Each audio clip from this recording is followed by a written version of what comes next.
Say it. Say her name. Oberyn Martell. You raped her. You killed her children.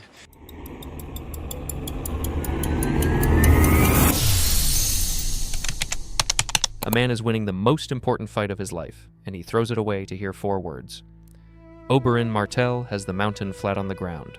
One clean thrust ends everything. Instead, he circles a dying body and demands a confession. What the crowd reads as arrogance is something far more broken underneath.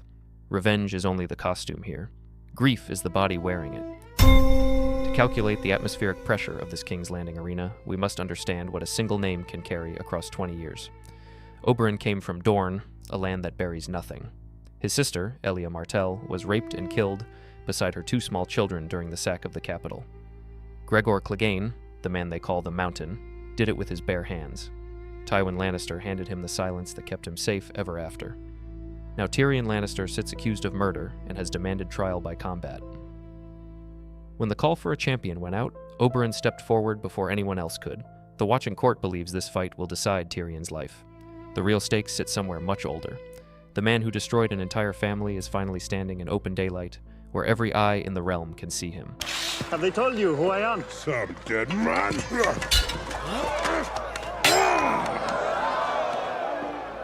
I am the brother of Oberyn Martell. Notice what Oberyn does before a single blow lands. He does not announce himself as a prince, a fighter, or a champion. Before the weapons rise, he plants a name in the air and ties it to a corpse nobody was supposed to mention again. He is not introducing a man. He is reopening a grave the Lannisters spent 2 decades sealing shut. The first thing he wants from Gregor is not blood, it is memory. What drives this is older than anger. Moral injury. The deep, lasting wound left when someone in power betrays what is right and is never held to account for it. For nearly half his life, Oberyn has carried a betrayal that the realm agreed to pretend never happened. Kings rose, treaties were signed, marriages were arranged across the same families who let his sister rot in an unmarked story. Every quiet year that passed without a confession did not heal the wound. Each one pressed on it. And do you know why I've come all the way to this stinking shit pile of a city? For you? This line gives the whole game away to anyone listening closely. Oberyn traveled to a capital he openly hates, sat through feasts with people he despises, and smiled at Tyrion Lannister across a council table. All of it was scaffolding. The trial, the politics, Tyrion's neck, they were the road, never the destination. He came for one man. The dead woman's brother has been hunting one confession his whole adult life, and he just walked it into a public square.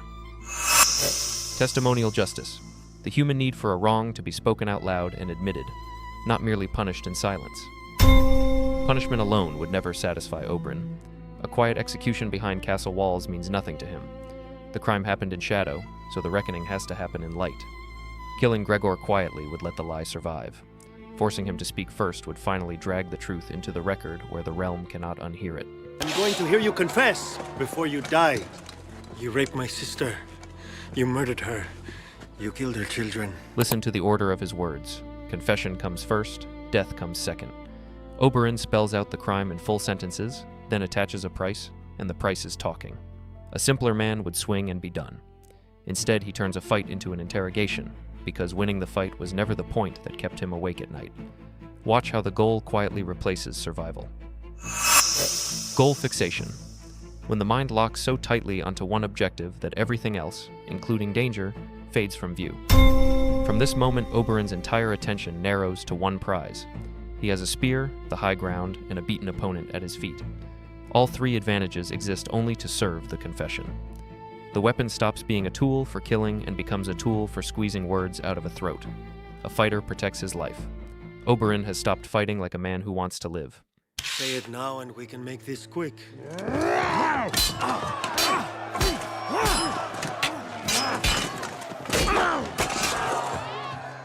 Say it. Here he even offers mercy as a trade. Speak, and the end will come fast. Gregor could end his own pain with a sentence, and Oberyn would honor it. That offer reveals everything about what he actually wants. A man hungry for cruelty draws the death out forever. A man hungry for acknowledgement will trade a quick death for 4 honest words. The bargain proves the wound underneath. He is not chasing pain, he is chasing the truth that pain was supposed to deliver. This is what years of unanswered loss do to a person. Complicated grief. Grief that never softens with time, but hardens into a fixed, looping demand the mind cannot release. Ordinary mourning fades at the edges as the years move forward. Oberyn's never did, because his loss was never closed by anyone admitting it happened. So his grief stopped behaving like sorrow and started behaving like a debt with interest. Every retelling kept Elia dying again in his mind. Standing over Gregor, he is not grieving an old wound. He is reliving a fresh one, on a loop that only a confession can finally stop. You're dying. No, you can't die yet. You haven't confessed. Say it. Something terrible flips in this line. Oberyn is now afraid of the wrong death. The mountain lying still and silent is no longer a victory to him. It is the worst outcome possible. A dead, mute Gregor takes the confession to the grave and leaves the lie intact forever. So the prince who came to kill finds himself begging his enemy to stay alive a moment longer. The grief has rewritten his goals so completely that keeping the monster breathing now matters more than putting him down. Perceptual narrowing. Under extreme stress, attention shrinks to a single point while the entire edge of the world disappears from awareness. Everything outside the confession has now gone dark for Oberyn. The hand still reaching from the ground, the strength left in a body that size. The simple rule that a beaten man can still be deadly. None of it registers anymore. His whole field of vision has collapsed down to a mouth he needs to open. A spear he could plant in Gregor's skull hangs forgotten while he leans in closer to listen.